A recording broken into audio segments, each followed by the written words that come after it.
Good evening, everybody, and welcome to another edition of 108 Stitches Baseball Talk. My name is Scott Morgan, Roth Motor City Madmouth. I know there are dream teams out there with professional teams, but I got mine here with Lou Landers and Eric Katz. Lou Landers, what can I tell you, Lou? You've been off a couple of weeks, but boy, I'm glad you came on sooner than later. I know you had a couple things to do, so I know you're really fresh and ready to inform a lot of people, aren't you, Mr. Landers? Yeah, I sure am. We got a good show here. We're going to talk about the chase for 700, the wild card races, some struggling teams out there, some impending shortstop free agents, a crazy good shortstop free agent class this coming off season. So really good stuff here tonight. How you doing, Eric? What's going on? I'm doing well, Luke. Good to be back. Scott, what do you got here? Well, I got right now is Eric Katz did a heck of a job the last couple of weeks. I threw him in a lot of interesting situations, and this guy here, since it is a baseball show, hit a grand slam with his efforts. Very proud of what he did.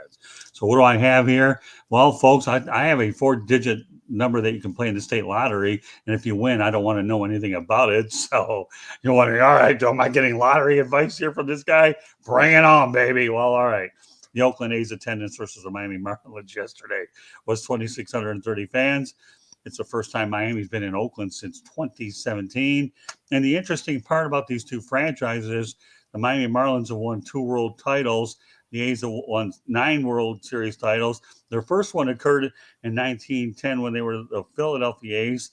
And the last one was in 1989 when they were the Oakland A's. So just to give you a little bit of a history of the A's franchise, they were in Philadelphia from 1901 to 1954, Kansas City 1955 to 1967, and Oakland 1968 to present. And Las Vegas, anybody? I don't know. Those are some pretty interesting numbers, L Square. When you are getting, 2,600 fans in the stands, I would say moving to Las Vegas is probably a good idea, Scott. Yeah, but you know what? 2,630. And I've got a teaser that we're going to mention later. So, folks, stick around. I can tell you where that 2,630 fans will equal 50% of another place. Okay, then I'm going to feel like that's lots of places, though. There's tons of stadiums out there with 4,500, 5,500 seats. Well, it's funny now you mentioned that, Lou, because I think in Williamsport, didn't they have their ball field out there for the Major League Classic at over 2,000 people in it? So that would be a sellout over Williamsport. But I'm going to make reference to the other teaser I had that'll give everybody that's subscribing to the channel something to look forward to. So I don't want to kind of let that one. All right, Eric. Okay, we know that you're Mr. Concrete Dump because you don't like where the Montreal Expos played, but give me your interpretation of 2,630 at the Oakland Coliseum. And before you do that, though, I was at the Oakland Coliseum many years ago when I covered the Lions and the Oakland Raiders. No, folks, this wasn't the Miami Dolphins and this wasn't the Miami Dolphins, okay, and the Oakland Raiders. This was the Miami Marlins and the Oakland A's. Get used to that. It's a little bit of a brain teaser. All right, Eric. Well, I mean, I'm not sure how you can call yourself a Major League Baseball team with those kinds of numbers. I feel like that's pretty close to a rookie level team right there. I mean, right. The stadium's been falling apart for a long time. The city of Oakland hasn't done anything for any of its sports teams, hence why a couple of them already skipped town. You might as well move to Vegas. You'll make more money. It's proven that professional sports work there. Their minor league baseball teams draw very well there. And I think I just think that it's time to, with the non-traditional sports being as successful as they are, as well as obviously the Raiders in Las Vegas, you might as well move. Major League Baseball will support you. Or enough of me. They sure will. I was at a Mexican League baseball game a few weeks ago, and not only was the stadium so much nicer than that of the Oakland Coliseum, but they had probably 3,500, 4,000 fans in the stands. I mean, if you can't get even 8 to 12,000 fans to your ball games, and that's not asking very much, you have a serious problem, not just with your stadium, like I know they do in Tampa, but with people just caring. I mean, I know the A's sold off all their pieces. They're expected to be a horrible team, and they are, but you'd think there'd be enough baseball fans to get 8 to 10,000 people there. I know Miami's not the biggest draw themselves, but come on. I mean, that's really, really weak in August where there's still no football, there's no hockey, there's no basketball. What other major sport is really happening right now that you can't go to a baseball game on a Monday night? Yeah, good point. And when I was at the last Marlins game I was at, against ironically the San Diego Padres, they had over 7,000 in that game. So Well, that's probably around triple what the A's drew. So you know what? Kudos to the Marlins. I was about to say, so does that mean I have to bring out the GMTA with you again, Mr. Landers, again? Probably. But let's get into some fun stuff here. Tonight's show is titled The Chase for 700. And if you're a baseball fan, you probably know why. But Albert Pujols, the chase for 700 home runs. This guy is a first ballot Hall of Famer, won the Rookie of the Year, 3-time MVP, 2-time world champion, 10-time All-Star, sitting at 693 home runs. He's 5 away from topping Alex Rodriguez, but really it's all about that 700 number. You want that beautiful even number. You don't want to retire at 697, 698, 699. And he's already said no matter what, this is his final year. So even if he gets to 697, 698, he says, I'm not coming back. And I believe him. Needs the 7 more. He has 14 homers on the season, but he has 6 since August 14th. So prior to August 14th, he had just 8. It would seem impossible for him to get 7. But considering he's gotten 6 in about 10 days or so, give or take, and more like 8 days, anything's possible this time. More than enough for him to get 7, especially if they start giving him regular playing time. For a while he was just platooning against lefties, but if he continues to hit as well as he has, he's going to get more time to play. Of course, Cardinals can't just throw him out there for the sake of it either. If he stops hitting, they are in a race in the NL Central, so it'll be interesting to see how they do, if they can pull away from the Brewers, get him more playing time, or if he just continues to rake, because if he continues on the pace he's on now, 700 well within reach. Yeah, I mean, I'll tell you right now, and I'll make my comments as brief as I'm capable of making them, okay? Number one, I think he's going to get it. Or I do know, I believe in my mind he's going to get it. 7 away. My goodness. Playing every day. And it doesn't hurt that you have the designated hitter either, so you can get him in the lineup one way or the other. Pujols has a track record. When he goes ahead and hits him, he can hit him in bunches. So that's another thing. And I remember years ago when I was at Lakeland over at Marchant Stadium, I interviewed Tigers Hall of Famer Al Kaline, who once told me that he regretted not being able to hit that final home run, which would have given him 400 and 3,000 hits instead of 399 and 3,000 hits. So I'm not betting against Albert Pujols. I don't bet much, but I'm not a bet against him. No way. I do believe he's going to get it.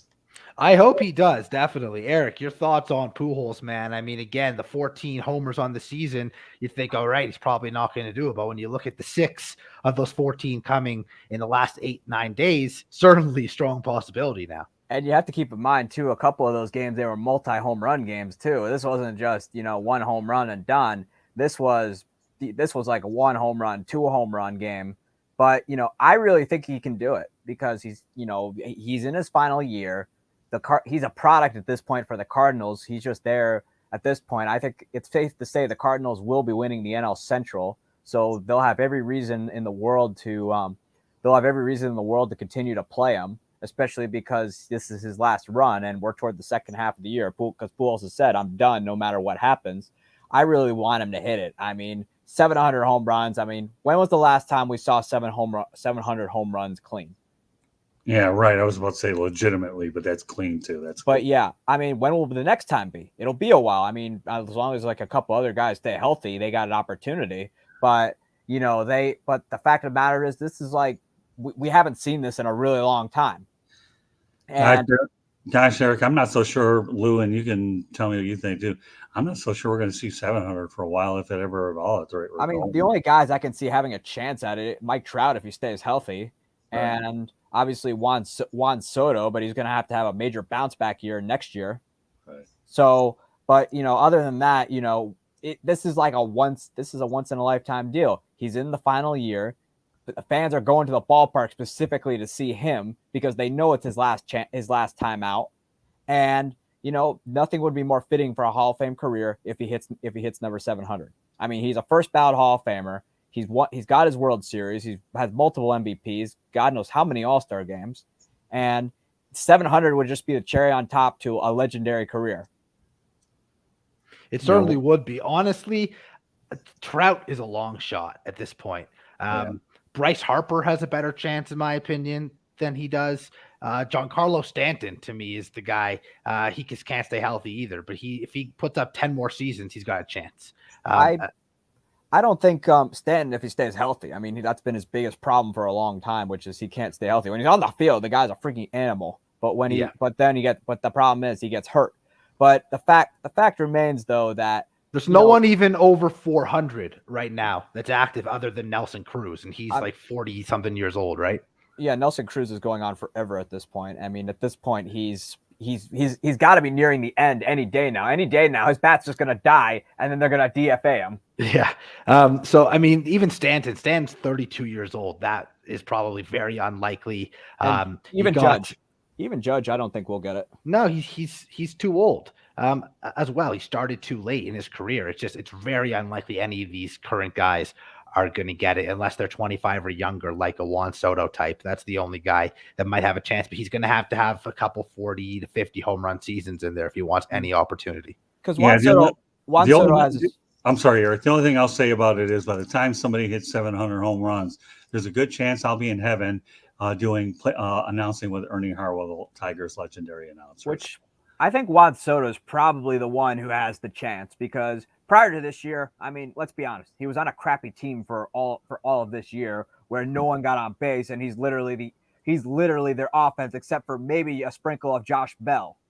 But since he's on the Padres and those guys can hit, that team is offensively explosive with and without Fernando Tatis Jr. Right. The only thing that sets them back is their pitching, but that's not the point.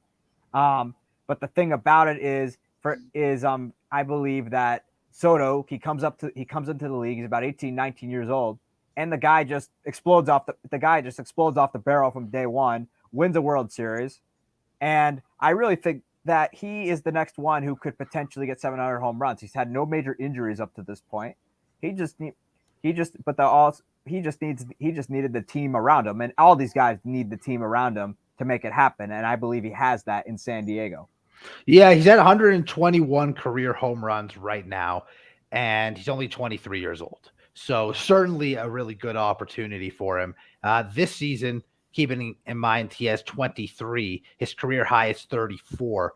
The thing is that even if he averages 34 for the next 10 years, that gives him 314. He's not even at 500 yet. And all of a sudden he's at 33 years old. So he's going to be one of those 45, 50 home run type of seasons like some of the greats that do have the 700 plus have had. And I don't know if he's that type of player, to be honest. I think he's more of a 320 hitter with a 470 on base percentage, which is unbelievable. Maybe a 27 to 33 home run type of hitter. That's probably what you're going to see from Soto on a consistent basis. I think Soto's got pop, no doubt, but 50 home runs, I'm not so sure. He's probably only good for 35, maybe 40. So, we're probably looking at 500-ish home runs.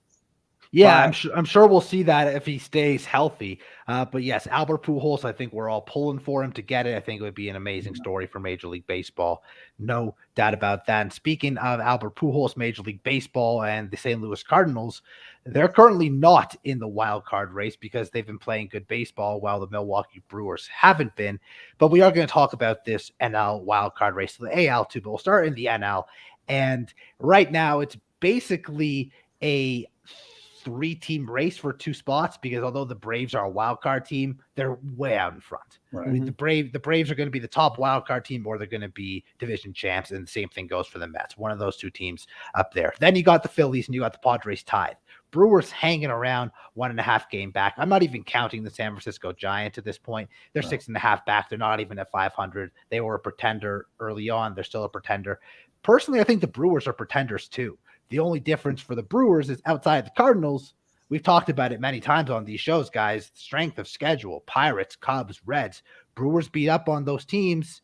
They might have an opportunity to stick around in this race if the Padres or Phillies go on a skid. And for the Phillies, they got to get the Mets and they got to get the Braves, which is tough. Marlins, not a good team, but they're not necessarily an easy team to be. And we know Washington stinks. But looking at it, the Brewers do have an outside edge if they can get back into a wild card spot because of their schedule, but they're by far the worst of these three teams. What do you think, Eric? I don't think they're going to make it. And number one, it's only really two guys in that lineup who are doing damage, Rowdy Tellez and Willie Adames. The rest of them, their offense is the Achilles heel of that team, the same problem as it was last year. Only difference now is their pitching is not ungodly like it was last year. Their bullpen isn't as good. Trading Josh Hader, I will say, was the right thing to do. I mean, as unpopular as it was, they had to do it. And so far, him losing his closer role, I think David Stearns deserves a little vindication there. I think that, because they don't have the bats, their bullpen is not nearly as good as it was last year. They've also had some injuries in the pitching department, and they had like an absolutely miserable June considering all the injuries. I really don't see them doing it. I can see the Padres, because the Padres, their offense will get them by. And then also, obviously, Joe Musgrove is a terrific arm. And Philadelphia, I think Philly just makes it just because the rest of the National League is bad. I think that's the only reason why they make it. But other than that bullpen is leaky. And they'll just make it just because, this is the worst example of tanking ever. Yeah, the Phillies and the Padres, to me, are better than the Brewers. Don't get me wrong. I think the Brewers are the outside team here. Philadelphia, they did bring in David Robertson, who overall has had a good season, but nothing spectacular. Sir Anthony Dominguez has been good, but their bullpen certainly struggles. I like the move for Syndergaard. I mean, he's not the Syndergaard of old, but he's a nice number 3 behind Wheeler and Nola. They have a good lineup. They are getting Harper back. He started a rehab assignment. That's going to be a big boost for the Phillies. Remember, they've been playing most of the season without him. He's by far their best player. So that's a big boost for them. Obviously, Padres not getting Tatis back this year could hurt a little, but they're still way too talented not to be a playoff team. Brewers, I think, are the team that is on the outside looking in, and they continue to fall further and further behind the Cardinals. The Brewers were a team I liked at one point because I was like, okay, they're 2-3 games back of the Cardinals, 2 games back of the wild card. They have multiple ways of getting in. I don't think so anymore. I don't see it with the Phillies, no doubt, they got an explosive offense. I think they'll get in. I think the Padres will get in because they have just enough pitching to get them in. I just think that the Brewers, it's just their offense is the problem. Their starting pitching hasn't been, Woodruff has been great down the stretch, and Freddie seems to be coming around, but Freddie's been out for a lot of the year. And also Corbin Burns is Corbin Burns. Yeah, they have the starting pitching, but their bullpen is not what it used to be. It's not nearly as deep. They have guys who are hurt. And offensively, you're paying $33 million for a leadoff hitter. Yeah, and you're not even getting that much quality out of him anymore either. So all he has to show for it again is single-digit home runs. Yeah, that's looking like a bad contract for them with Christian Yelich. That's for sure. The American League wild card is a lot. Well, here let me add a little something to what you guys have on this one, okay? Because I'm intrigued by everything that each of you guys have said. The Brewers, that Hader trade was a bold move that I think sent more vibes to the clubhouse, wondering what kind of signals that you were sending. Now, albeit I think the Brewers' return on it appeared to be okay, although one of the players got picked up by Colorado, as I understand it. He was DFA'd, to Nelson Lamet. So he got picked up there. So it's an interesting move. The only thing I'll say this, and I think you guys are right, I don't think the Brewers are going to get in, but don't sell Craig Counsell short. Don't. He's a good, underrated manager. Andrew McCutchen's not bad, but I think you're right. And the one thing we can't lose sight is the fact that the Philadelphia Phillies, Lou and Eric, made that bold move by firing Joe Girardi for an interim guy who may have a chance to get the job full time. We'll see what happens. So if I were a betting man, I'm with you guys 100% that I do believe that Philadelphia, San Diego get in. And of course, we, like you mentioned before, Atlanta, nobody's touching them. And again, the Giants, to me, are, they're done. So, I don't even consider the Giants. Right? No, but they're mathematically in it, so it's not like you can disregard it. But I agree with you; they're not getting in. But the Brewers intrigue me, and the only reason why they do is because of the strength of schedule, and that's it. Other than that, that's probably where my lack of optimism towards Milwaukee isn't good. But again, so let me ask you a question, Lou. Okay, obviously you talk about fantasy baseball. You got people when you make a large trade at the trade deadline, and we know how the Hader thing has worked, where he's already been removed from his closer role, and Bob Melvin is, giving a little break to do it.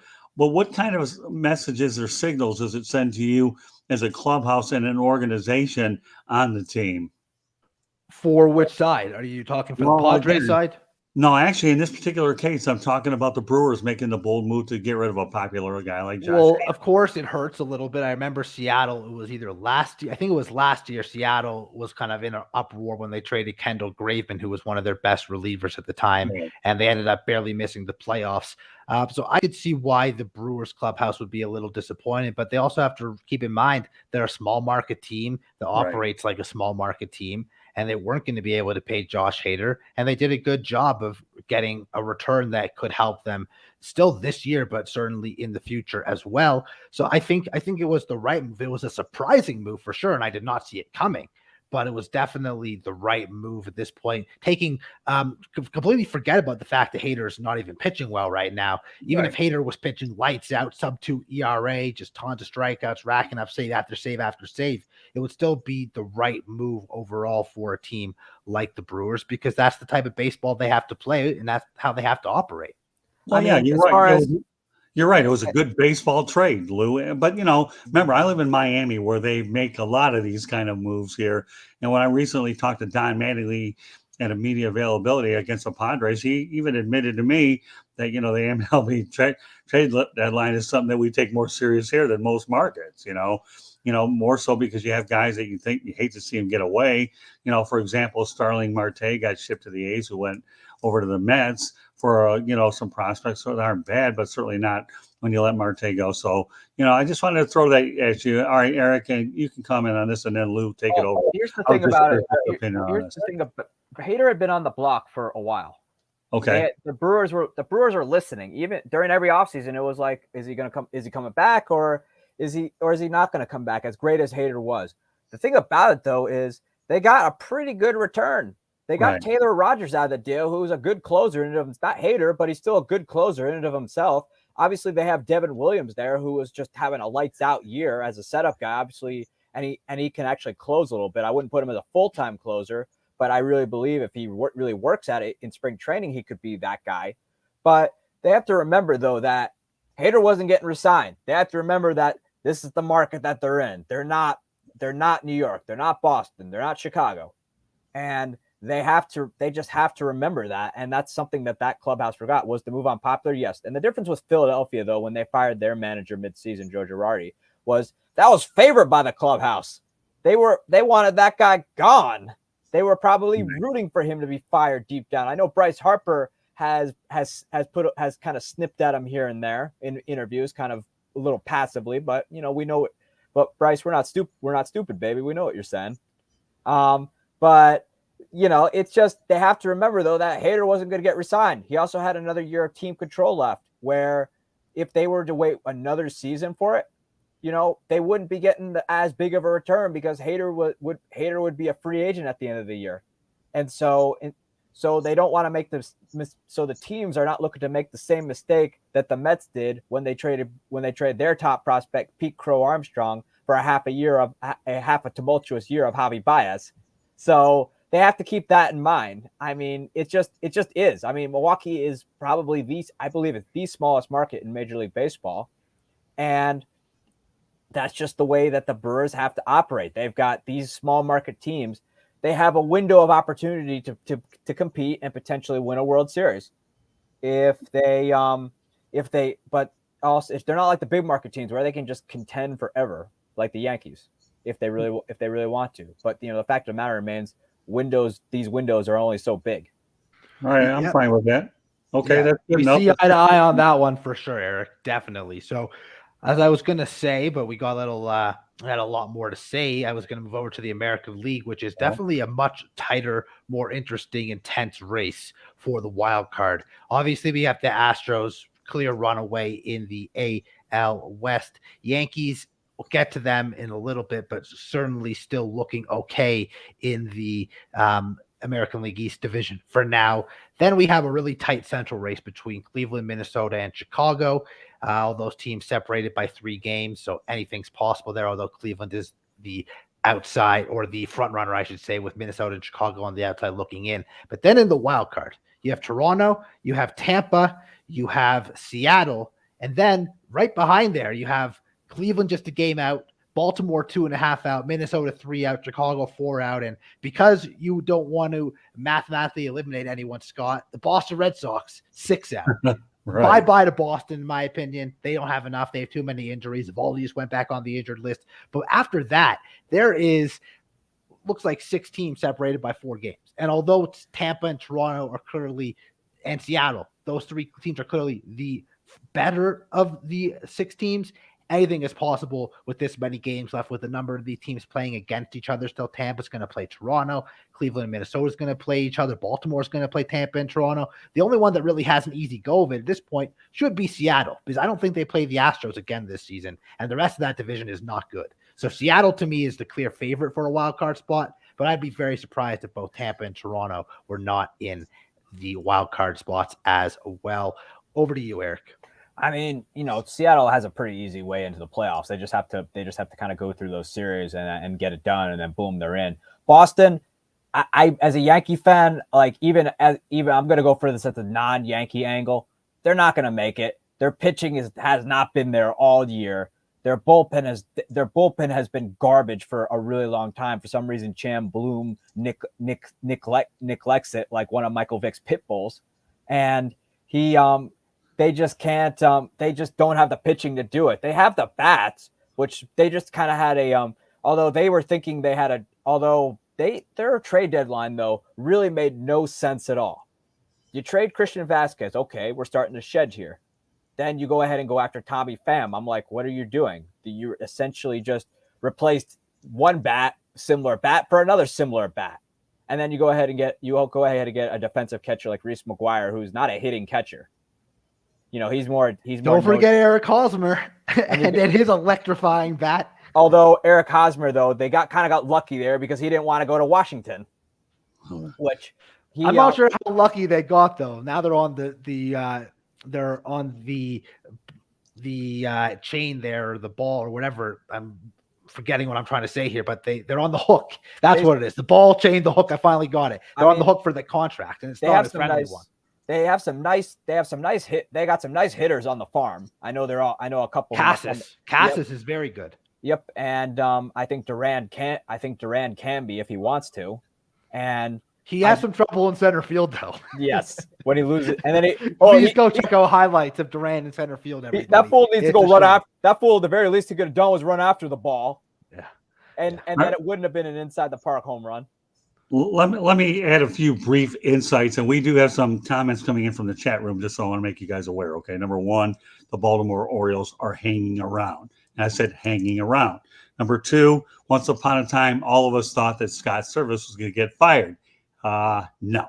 Okay. Number 3. That was me. And I couldn't have been more wrong. I mean, hey, listen. They were playing so badly. It just made sense at the time. It's a 162-game season. You're entitled to be wrong, okay, Lou? No big deal. I'm not giving you the wrong too. But Scott Service, we thought would be fired. Toronto Blue Jays, they did fire their manager. And you know what? The Tampa Bay Rays always find a way to hang around. So as much as I got a little bit more involved with the National League side, I'm going to keep it a little brief and said, keep it simple, stupid, short, whatever. So the Baltimore Orioles are hanging around. Scott Service is very serviceable. The Tampa Bay Rays and Kevin Cash are cashing in on my confidence. Yes, pun intended, caffeine included. And, of course, the Toronto Blue Jays, well, you never know. Their interim manager could be their permanent manager. So yeah, I've heard good things in the Toronto media from people I know in Toronto as well, that Jays really like him. The players really like him. They buy into him. He has these defined roles in the bullpen for guys, and they just feel very confident with him. So I wouldn't be surprised about that either. Of course, they need to make the playoffs for him to have a chance to stick around after the Phillies, for Thompson to stick around. So let's go to the chat room real quickly, guys, okay? Anthony Amorosa, a good buddy of mine. He used to do some Well, podcasts with him. hey, And he's a listen, you know Yankees what? hater, so Who does he root his for? comments were spot on. Hey, that's okay. Hey, Who does he Anthony, root for? thanks for chiming Boston in. and Houston. Well, let me ask you, Anthony, how many games are they behind the Yankees? Yeah, And- he doesn't care. I mean, Well, hey, you That's know not what? going to affect him one bit. I acknowledge everybody in the chat room, and that's all there is to it. So he says the Yankees the last month. Well, guess what? We still have a little bit of August left. So Anthony, okay, TBD on the Yankees. Although maybe that TBD isn't going to be very long because it's a good segue that Mr. Landers and Katz are going to talk about, and they'll let me know if they want my opinion at all. But go ahead, guys, take her away. All right. So everyone knows that the Yankees have had a really tough month of August. Before their win on Sunday, they had the worst record, tied with the Marlins for the worst record of baseball in August. It was getting a little scary. Had they lost that game to the Jays, lead would have gone down to 6 games. The win put them at still an 8-game lead. That I guess they could, some saving grace for them. The lineup wasn't hitting. They weren't getting good pitching from Frankie Montas. Tyon wasn't very consistent. Cole hasn't been consistent. The bullpen is injured. Gone through a lot of issues. And look, I'm not an Aaron Boone fan, and you guys know that. I've said it many and many a times. I didn't think Aaron Boone was going to be fired this late into the season, but if the skid continued, something had to be done. And it had to be Aaron Boone or Brian Cashman. Something had to be done. Now, they've rectified it for now. They're about to go to Oakland and then Anaheim, both pretty weak teams. Maybe they can take 6 of 7, 6 of 8, whatever it is, and kind of completely rewrite the ship. Maybe they beat the Mets tonight, which would be big. Mets are playing good baseball. But they are not giving Yankees fans much confidence heading into September and potentially into October. And I think the biggest thing that hurts a lot of people is looking at what Jordan Montgomery has done. No one understood that trade. I understood the Montas one. I liked Efros. I liked Trevino. I liked the Benintendi one. All been good. Montas actually hasn't been so good. We'll see how he end up faring tonight. He's on the mound versus the Mets. I think if they're in the 4th inning right now. But the Jordan Montgomery trade made absolutely no sense at the time. He was their most consistent pitcher. Not their best, but their most consistent. They got Harrison Bader, who's not that great of a player. Good defensive player, sure. I think that Montgomery trade really messed with the clubhouse. He was a well-liked guy. And now look what he's done in St. Louis. Guy's 4-0 in 4 starts, allowed just 1 earned run. He's turned into their ace. So that was a mistake on Cashman's part. It could come back to bite them, especially because, again, Tyon not trustworthy, and Montas hasn't proven to be trustworthy. Domingo Germán's not pitching in the rotation in the playoffs anyway. Maybe Severino comes back. Stanton's on his way back. Maybe Bader comes back. They're certainly a good team, the Yankees, much better than they've been playing, but I do think that they needed that reality check, and I think the fans need that reality check. They're not the best team in the American League, and I said this on my show with Mark Mancini a couple weeks ago. If the season started August 1, this is before the Yankees went on this skid, I would hand the division to the Toronto Blue Jays. I think they're the better team. Interesting. I don't think Toronto's the better team because, number one, their starting pitching is not great. They do have some bats, but their pitching is a big, big problem. And although I will update you now, Mr. Landers, that Aaron Judge just homered. 48. Yes, all rise for 48, and so things seem to be going okay right now. But the fact of the matter remains, the Yankees also had some injuries. Now, I'm not a big Boone fan, although sounding like replacing him, you're starting to sound like the old Steinbrenner, who will replace guys at the drop of a hat, including in the first week of the season. See Yogi Berra. And, but the fact of the matter, I think no matter what would have happened, I mean, the Yankees they haven't done that in a really long time, and they didn't do it in the last year of Torrey when people were talking about they were going to, but they didn't. But the fact of the matter remains, the Yankees had some injuries. You lose Stanton, your bullpen's getting ravaged by injuries, where it's become a closer by committee right now.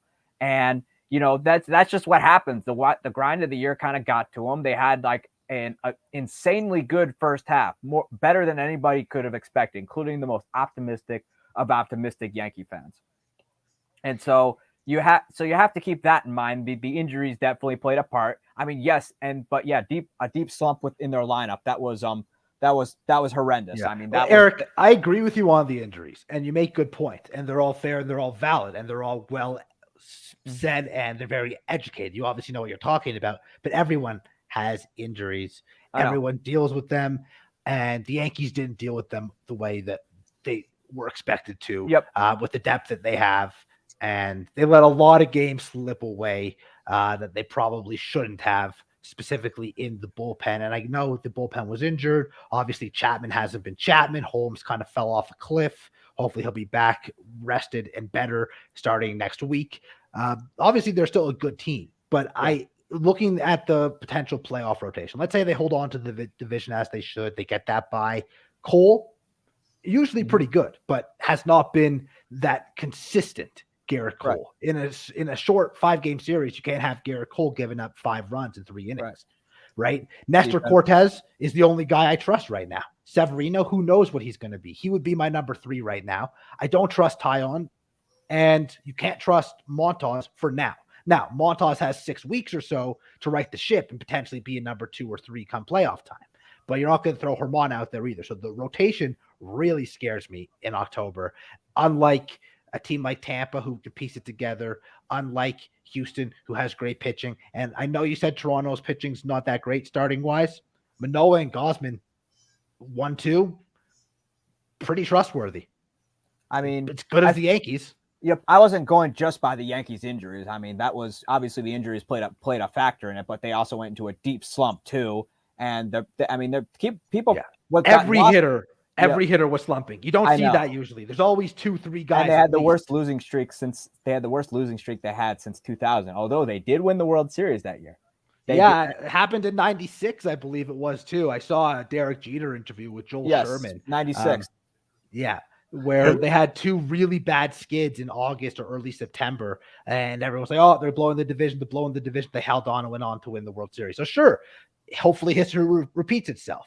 But there's definitely some issues, and those teams had Pettit and Cone and Wells and eventually Roger Clemens in 2000, El Duque in 2000. So Mariano, Wetland. Exactly. There's a lot more reliability than Garrett Cole, Nestor Cortez, and Luis Severino.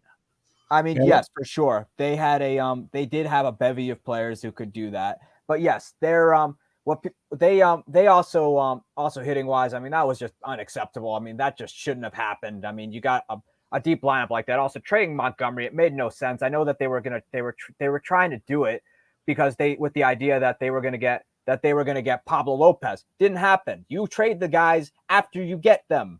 I mean, Montgomery hadn't been great. I will give him that. He hadn't been great. That was Scott's friend. What's her name? Scott, the general manager for the Marlins.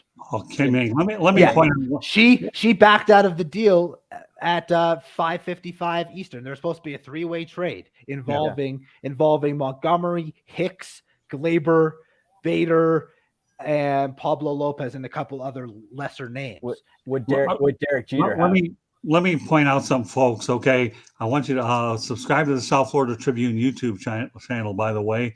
I want to make sure we get that out there 1 or 2 of these times here by going to youtube.com, hit South Florida Tribune as well, obviously, or you go to our website, www.southfloridatribune.com, and as well. So, but the audio portion of the show can be heard on Spreaker, iHeartRadio, Apple, Google, Spotify, wherever you get your podcast. Advertise, call 954-304-4941. And make sure we get that in there for you folks out there who are just joining us. So this is 108 Stitches, the South Florida Tribune. My name is Scott Morganroth, along with Lou Landers and Eric Katz.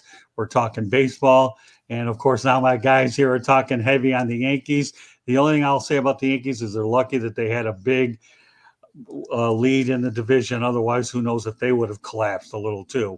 They had a little bit of room there to play with, and we'll see whether or not they can get it right over the next. Well, they collapsed. They just didn't completely collapse. Right. They were in the midst of one. They also were fortunate enough to catch the Blue Jays at a bad time too, because they too, what got lost in all this is they too tanked down the stretch, and that's why the Yankees were in the position that they were in.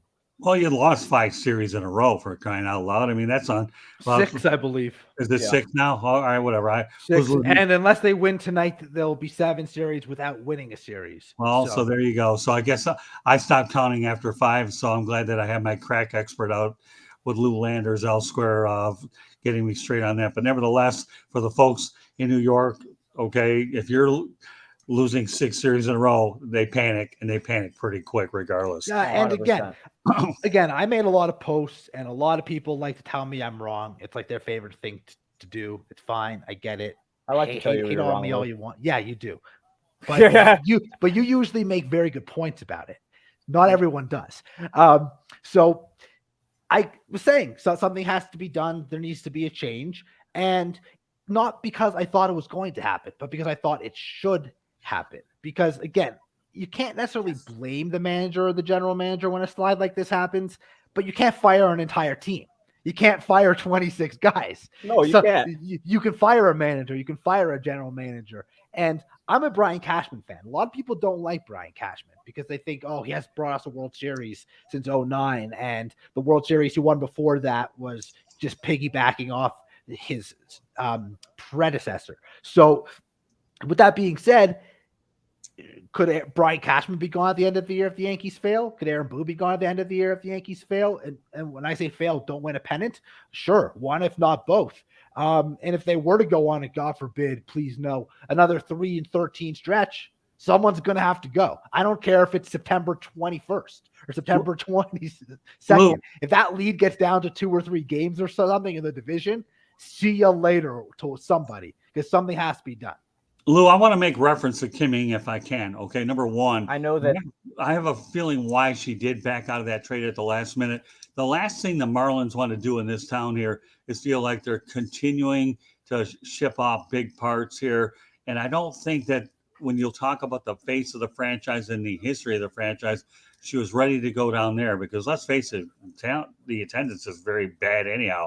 Nothing like some of the other markets here. Yeah, And but they were doing exactly what we talked about, Scott. We talked about trading pitching for hitting. They were going to get Torres, Bader, and although I don't think he's very good, Aaron Hicks. That's a big upgrade offensively. I agree, but the problem that you have here, though, is during the offseason, they added Avisel Garcia, who they thought was going to hit, and Jorge Soler, and Pablo. Well, maybe they would hit if they had a little bit of protection. Oh, I agree. Hey, I'm not really downplaying what you're saying. And I can also say I'm glad that trade wasn't made because Pablo Lopez has a history of throwing really well for 110 innings and then falling off a cliff at the end of the season. And he's been real bad a little lately. So that trade wouldn't have worked out either. Probably worse than the Montas one has worked out. So I'm fine with that. My issue was trading Montgomery to begin with. Right. You could have traded if you're just going to trade with St. Louis. They needed pitching. Trade Tyon, who's coming to the end of his deal. I mean, St. Louis could have benefited from Tyon too. The mistake was trading Montgomery, who's a good pitcher who has another year of control. And you know what their reasoning was, Eric? They're saving a few $1 million. This is the New York Yankees, man. Right. What are you worried about saving $3 million for? You're starting to sound like Wayne Huizenga there. Oh, please don't bring that name here down here when it comes to fire sales. But I will say though, my biggest problem with the trade was they didn't have a backup plan. They didn't have a plan for what they were trying to do. That was my big trouble with it. If they would have had somebody else come in and they would have been that person to replace Montgomery in the lineup, fine, trade. I mean, if it either works out or it doesn't. I have no problem with that. My big issue was they didn't have they didn't have a plan. That was my only thing, and it was just a pretty big gaffe on Brian Cashman's part. As far as Aaron Boone leaving, I know the Yankees were nibbling on it last year after the disaster and then they gave him 4 years. Which they were nibbling at it, but I mean, Cashman has been there a long time. We haven't won it since 2009. I mean, you have to at least consider, and we haven't won a pennant during that time since then. So the Yankees have to at least be considering their options because there's plenty of young candidates out there. I know. Imagine I don't know about David Stern's deal in Milwaukee, but I know the Mets were trying to get him for a long time to where Mark Antanasio was shutting the door every day on their face. And but I mean, there's plenty of guys out there who I think would be great for the job. Now, I think that, it could be argued that Cashman just, he's had a great run, but I think it's just time for a new voice in that clubhouse. Although I will say in the Jeter this is off topic, Lou, but I will say in the Jeter documentary, it looked odd not seeing Brian Cashman bald. Well, Lou, I Yeah, want to go. I right. want It to go definitely back to. did. I want hold on, Scott. Sorry, I just want to say That's one okay. thing. I just want to go back to one point while it's fresh in my head. Go I for it. think you're 100% right about the Montgomery trade. That was a bad look, and we all knew it from the begin with. But anytime you try to make up for a mistake that you make, there's always that real fine line. When it comes to making a trade. Oops, we made a mistake. We got to get this guy. And Well, they what? did it with 4 minutes left to the deadline, so they didn't even have time to make up for Well, it. that's true. And they don't have the waiver deadline this year, so Yeah, well, that's true. But when you think in the mind of a general manager, and I love what you do, Lou. Everything that I see on social media, what you do impresses the daylights out of me. But when you're trying to gauge trades about what went through, what shouldn't have gone through, you know what? You might as well go out there and play craps on the craps table at Vegas, because it's all a crapshoot anyways when it comes to decision. So whether it's Pablo, Montgomery, it doesn't matter. Your points are well documented. And I'm just trying to show a little rationale about the Marlins' decision making. I'm probably doing a lousy job of it anyways, but I'm doing it anyways. So go on, continue. So, yeah, I know general manager could be a good call. That doesn't mean Cashman has to leave the organization either. He's been there so long. Just move him to purely just like a front office overseeing things, but let someone else come in and start making moves. You don't have to cut ties with him completely if you don't want to. But I would start with the manager. And again, I don't think Aaron Boone's a bad guy. I think he's good with the media. I just don't think he's a good on the field manager. I don't think he has what it takes to get his guys pumped up.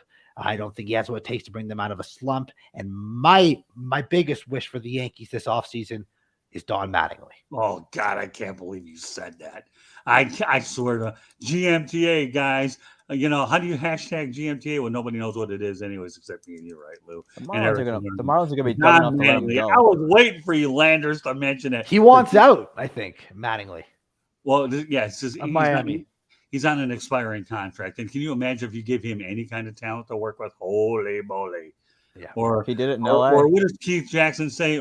Oh, Nelly. I don't know how well I do my Keith Jackson. Oh, Nelly. Okay, Don Mattingly ends up with the Yankees. Go ahead. So that would be a nice move for sure. So let's move over to some other things that could happen in the offseason. Dansby Swanson, Atlanta Braves shortstop, world champion. Shortstop, Trey Turner for the Dodgers, world champion, not with the Dodgers, but world champion. So 2 world championship pedigrees, both going to become free agents unless they sign extensions. We also have 2 other guys who are world champion shortstops with opt-outs in their deals. That's Carlos Correa and Xander Bogart. So 4 World Series champion shortstops, all with tremendous bats. 3 of them with great gloves. Sorry, Xander, you're not a good defensive shortstop, but you're still a great player. Either way, we saw a great shortstop class this past season. This one might actually be better, certainly more top heavy. And it could change the landscape of the entire league with guys like this moving from place to place. I mean, imagine the Red Sox without Bogarts. That would be pretty crazy. Dansby Swanson, sure, the Braves have a lot of young talent, and they have a lot of them on really good deals. They could afford to give Dansby big-time money and not even come close to the luxury tax. Trey Turner, hard to imagine the Dodgers not wanting to bring him back, but you just don't know. I mean, sometimes they let some of their own go. They let Corey Seager go. I was surprised to see them let Corey Seager go. World Series hero for them. So that's interesting. And Correa, if the Twins even make the playoffs, I feel like Correa can find a better landing spot for more money in more years next season. So I see all 4 of these guys becoming free agents. Bogarts being the least likely, but still probably going. Eric, what do you think? Are all 4 of these guys hitting the open market, or any of them signing extensions, or Correa or Bogarts not opting out? Oh, Bogarts is opting out. His agent, Scott Boras, he will see free agency. It's a given. Everybody who under Boras at least gets a sniff at free agency. Whether they sign extensions or not remains to be seen, but he's going to see free agency because they want to get the most dollars possible. But Correa is going to opt out. I mean, the Twins, they were a good surprise this year, but they weren't that. The Twins are starting Aaron Sanchez tonight. Okay. Yeah. You can't be a playoff team when you're starting Aaron Sanchez and his 7.5 ERA and 1.7 WHIP coming into the game. You just can't. Right. I mean, he's just not. I don't think that they've that they're going to be a playoff team. And Correa, I know Correa wants to win. Correa just signed there because of the money. That's the only reason why he went to Minnesota. And he's going to opt out. He's going to opt out because he wants to cash in again, and he wants to do it for even more. He more or less took a pillow contract. Again, his agent Scott Boras, they always opt out. Just ask Alex Rodriguez. And they so what they want to do is they need to have they want, Correa is going to want to cash in again. That's what these guys do. And and that's just the way it is, because I think a majority of them are Boras clients, so they're going to see free agency. The question is, where do these players fit if not with their current teams? I mean, there's a lot of teams out there that have money. They kind of have shortstops already, or they have players like Oswaldo Peraza and Anthony Volpe and don't want to sign those players because they want to be cheap. I'm talking to you, Yankees and Hal Steinbrenner. St. Louis Cardinals have this kid, Mason Wynn, in their minor league system who can play shortstop in a couple years. Do they want to dish out big bucks when they probably want to try and extend Nolan Arenado, keeping Paul Goldschmidt and those two guys together? The Dodgers, you expect if they lose Turner, they'll try to get one of these other guys. That's a given, sure. The Angels, what are they going to do? They're going to spend more money on offense to win 65 games and waste Ohtani and Trout? I mean, how many of these teams really out there have the money to go out there and spend on it, or don't have a shortstop already? The Blue Jays have money. They have Bo Bichette. I mean, the Mets have money. They have Francisco Lindor.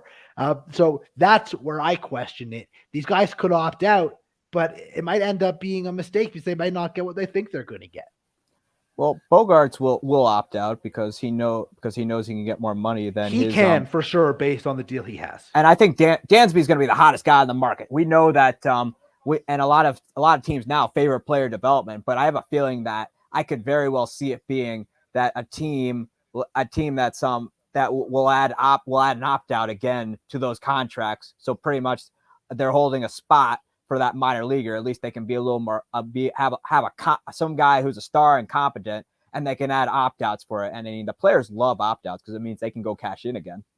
Yeah, I could see Swanson ending up back in Atlanta though. I really could, because they have a lot of money, because they have guys like Albies and Acuna and Olsen and Grissom, and Michael Harris, these guys, Austin Riley, all on deals that they're way underpaid based on their talent, because they locked them up to these 8-10-year deals before they even hit arbitration, buy out all those arbitration years, and they're in a really good position financially. Morton's probably coming off the books, if I'm not mistaken either. They can offer Swanson big time money. Let's call it $175 million over 6-7 years, 25 to 30 million a year, and be just fine. So I think he could go back to Atlanta.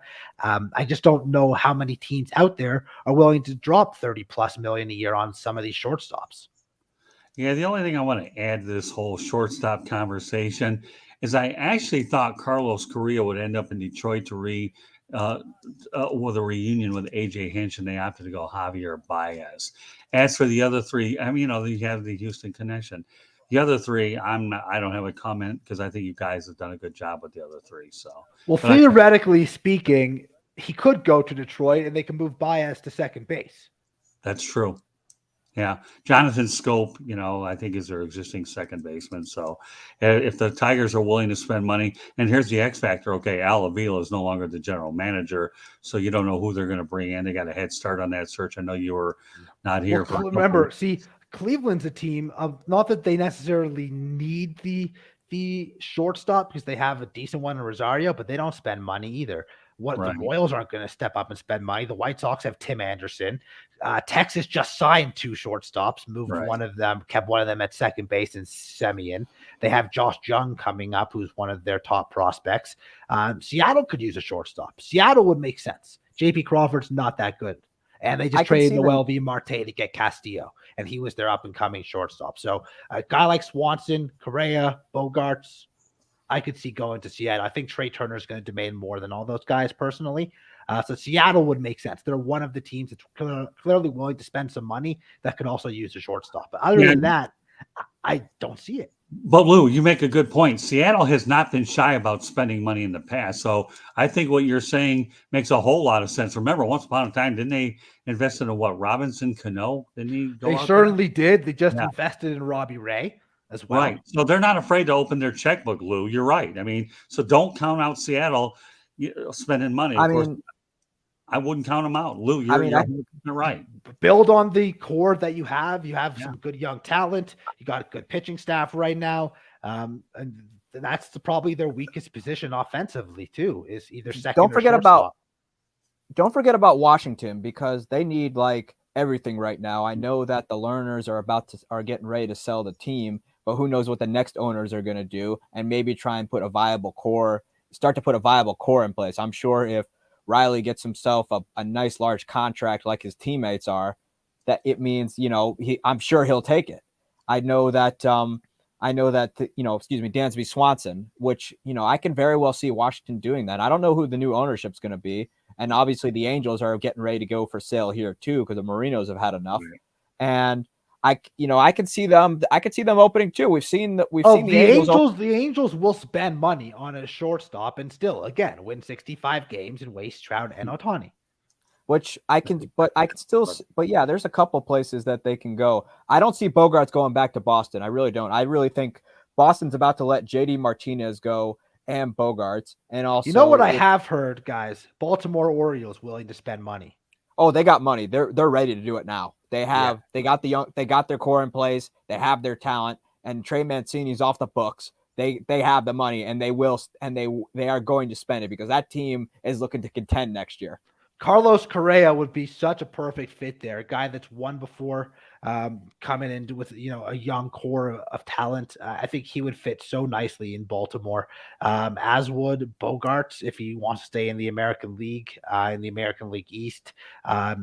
Baltimore is definitely an interesting one. I do like Mateo. He's a good young player, but he could move to second base where they have Rougned Odor. So let's be real. They could use the upgrade. I think look for this offseason. One of the shortstops ends up in Baltimore, because they want the bat. And I know that Baltimore is definitely going to go after some pitching, because now with their little Bob the Builder ballpark, they're wanting to attract some better arms, because pitching and also obviously with Grayson Rodriguez about to come up, I'm sure they're going to want a true ace around him. They called up DL Hall too, who has some potential. They've liked him for a while. They're going to put kind of sitting there. They're going to want to put one guy. They're going to want to put a veteran in there, so that way he doesn't become like Hunter Green, having to do it all himself. Yeah, remember though, when the Orioles at one point they brought up Britton, Mattis, Gausman, and Bundy. None of them worked in Baltimore. Now, of course, it's a different ballpark and a different era. But I remember when Baltimore had this unbelievable, nonstop, incredible young pitching all coming up through the system, and they all failed in Baltimore. Bundy still stinks. Gausman's good. And didn't they have Jake Arrieta too? They sure did. They did. He wasn't very good there. Good. Yeah. So, Britton became. Although Britton ended up being a good closer. Yeah, Britton ended up being a great closer. So we'll have to see what happens there. But yeah, they're an interesting. Baltimore and Seattle could be some dark horses for these guys, but there's still four of them and only a few teams. You got to think the Dodgers are going to get somebody, one of these four, if they don't bring back Turner. But I mean, the Dodgers can afford to throw an 8-year, $40 million per year contract to Turner before he hits free agency and bring him back. Mm-hmm. Anything on this, Scott? Yeah, you never. For all we know, they could bring in Darby Swanson to rejoin Freddie Freeman, right? Have a couple of Braves connections. You never know. I think I've seen crazier things happen. Hey, if one guy's homesick, bring his buddy over. No big deal. Well, I'll show you everything you need to do on the LA Freeway. I can see Trey Turner going back to the Dodgers. The Dodgers are willing to spend the money. I'm kidding with you, Eric. Come on, you got to know when I'm kidding here. By the way, we do have another comment in the chat room that goes by the name of Drunk. Okay, names are what they are. It's not like we're named at birth certificates, all that. So any comments that we get, we're very appreciative. And you know what? Show me your government-issued ID so I can see your real name. I hear you. Well, anyway, like it's McLovin. But you know what, though? She does have your She is one of the GMTAs here when we titled this broadcast. Drunk says, "Go Cards, Pujols 700." So, what can I tell you? That's a theme where we really built this premise of what we're talking about. So we know somebody paying attention. And Drunk, have a margarita or strawberry margarita on me. I don't care, but those are good, timely comments nevertheless. So, I don't know, hey, Eric, you got to learn one of these days. And I'm really kidding around here about the two Atlanta guys going to LA and all. Come on, man. I know you guys are serious and you're knowledgeable. I don't ever downplay the significance of that. But when it comes to free agency, anything can happen. Like they go in places that we never suspected that they would go. Yeah, but Landers, you're really on point though with the Seattle stuff. Though I could see Carlos Correa end up going out to Seattle. And here's the thing that we can't lose sight of about Seattle: they're desperate to win. How long has it been since they've been in the playoffs? Like 20-some years. When 2001. Right. So, they're not afraid to go ahead and spend a little jingle in those bells there. So, I wouldn't rule them out. In fact, we've got a lot of dark horses on tonight's show when you think about it, right? We talk about Scott Service, who nearly that we predicted could get fired. Charlie Montoya did get fired. And then we're circling back, and the Baltimore Orioles are not going to lose 100 games for the first time in who knows how long. So, there's a lot of interesting things. And the big thing that we all have to understand is this is a 162-game marathon. It really is. And unlike a pandemic year where you only have a 60-game sprint, baseball is a one sport of any of them. You know what the true team is. And I don't think there's any such thing as an upset in baseball. I really don't. When you get to the postseason and you've gotten through the grind of spring training, regular season to the several tiers of playoffs. So you guys are welcome to agree or disagree with me. But Lou, I got to tell you, when you put these shows together, to me, I look at it as like the night off. I can feed off of your stuff because you're that knowledgeable of what you're doing. Well, I appreciate that, Scott. And I do want to remind everyone to subscribe to the South Florida Tribune on our YouTube channel. You can visit www.southfloridatribune.com. Follow us on Twitter at Tribune South, and you can advertise by calling a 954-304-4941. Audio portion of the show can be heard on Spreaker, iHeartRadio, Apple, Google, Spotify, or wherever else you get your podcast from. So wanted to leave you all with that before I turn it over to Scott. Scott, take us out of here, man. I will, but you know what? We started off on a very interesting note with the Oakland A's attendance or lack thereof. So I want to let everybody know that if you're a subscriber, great. If you're not, I'll give you another reason why you should. I'm releasing a video from Oneonta, New York. And Oneonta, New York, obviously used to be in the New York Penn League where you had the Oneonta Tigers and the Yankees. And it's called Dutch Damashki Stadium. And I talked about Don Mattingly because the road to obviously the New York Penn League to the majors is a lot longer because of the short season approach.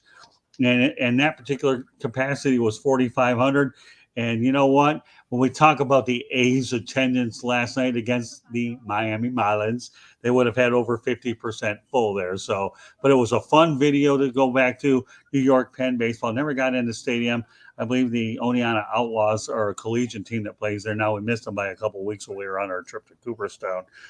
But, the New York Penn League produced a lot of good players. And for a lot of folks that are looking at minor league ball, professional baseball, the Tigers and the Yankees played there for a long time and bred prospects. So we had the opportunity, Lou, and I think I mentioned this before, is that when we were in New York City, we ended up doing 12 videos, including the New York City, in addition to 2 shows along with Mark Mancini's show. And there's another one on the way about a pedicab driver. So it was a working vacation, but a very rewarding one with all the different types of people we met and a couple spontaneous shows that worked out. But you know what, though? I had a lot of fun with the Oneonta one because, let's face reality. If you can really think that Oneonta to Cooperstown is a 15, 20-minute drive car-wise, okay, but the long journey from New York Penn League, short Class A to the Hall of Fame is a whole lot longer, and it's a whole lot tougher to get in. That's what made this video so enjoyable to produce. So, if I'm going to satirize the Oakland A's attendance issues, which we know the inevitability is going to be, they're going to go to Vegas when they get the thing. We might as well cap it off with that video that will be released any day or so. So, folks, please look for it. But, I can't tell you right now that I have 2 great teammates here with Eric Katz and Lou Landers. Rick Curdy will be back probably pretty soon. But you guys, to me, are you guys are the fountain of youth for me, and I just enjoy how you guys can get an old 60-year-old man's energy cranking here on certain things where I'm chomping at the bit to get a word in, even if I was on the show in pre-production. I wanted to talk about it, but when you get my wheels turning, okay, or whatever, or I have something quick I just want to throw at you guys. sure. So if you had to guess in AL and NL interleague play, what would you think? Who would you think is the better team? God, you know what? Houston Or the better league, I should say. You know, the one thing I didn't have a chance to mention in the Yankees comments is just this season. I'm not talking about forever. Just this season. I like the Houston Astros. The Houston Astros. No, I'm talking about in interleague play. Okay. The AL and the NL have played, looks like 234 games so far this year against one another. Which league do you think has more wins against the other? I got to go American League. Because the American League has a lot better teams, right? I would say so, yeah.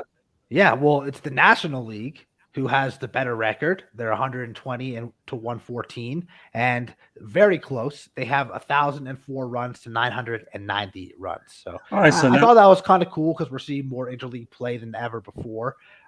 Be interesting, and the American League always dominates the All-Star game. It would seem. So I thought it would be interesting. If I had to guess, I would have said the AL, and I thought you guys would too. All right, so meanwhile, now Lou Landers just changed his name to Sneaky Hembo and Get Up, right? So you can go out there and throw a guy like off me. Okay, I'll that'll Sneaky Hembo. Okay, I look bad. Lou Landers got me. That's okay. But you're right about the All-Star game. Good stuff, though, Lou. I love these curveballs. Of course, that's an appropriate term for this show, right? Yeah. Lou throws the curve. That could be the next week's title. Right, and I swung and missed on that one, and I don't mind even mentioning it that way. I could care less. Good stuff, though. So with that said, what else we got here, guys? Well, with that said, anything else fun? Eric, Giancarlo Stanton expected to be activated for Thursday. Yes, he's going to be in Oakland. So that should be good for them. That's all we got, I think, Scott. Can I tell everyone where they could find me and check out all my work? Absolutely. All right. So Lou Landers, at Landers Talks on Twitter, Lou Landers Facebook, MLB and fantasy baseball content director at drroto.com, SiriusXM, Sports Byline USA, Armed Forces Network, tons of different podcasts. You can find them. Just search my name in iTunes or Spotify and they'll all come up. And that's really about it for me. Of course, you can find me on 108 Stitches Baseball Talk Tuesday nights, turning it over to Eric to let everyone know where they can find him and all the awesome stuff he does. You can find me on Twitter at Sports Team News, and you can follow my work on bellyupsports.com. And I'll give you the Cliff Notes version because Lou did a tremendous job giving it to everybody when he read it off. As far as I'm concerned, go to www.southfloridatribune.com. Follow me on Twitter at Tribune South. And more importantly, folks, please subscribe to the South Florida Tribune YouTube channel because we have a lot of versatile programming from sports and non-sports related shows. And I know that everybody can gain a benefit one way or the other. So I cannot be more blessed to have a supporting cast here on the network than I am with everybody that I'm involved with. And I'm very thankful with every show that we do, that we not only have fun, but we want to make sure everybody's informed and entertained. So, Lou, to me, you're A1 in my book, okay? And Eric, you are incredible as well, and as well as everybody else that's involved. So, meanwhile, great show tonight, a lot of information here.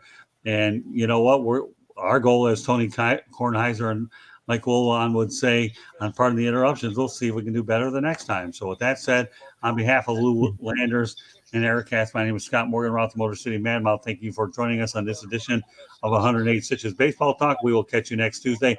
Have a good night. Be safe. And, folks, please remember, COVID's out there. We don't want you to get sick. So we hope you can join us next week. And for those of you that did join us, thank you very much. Good night, everybody.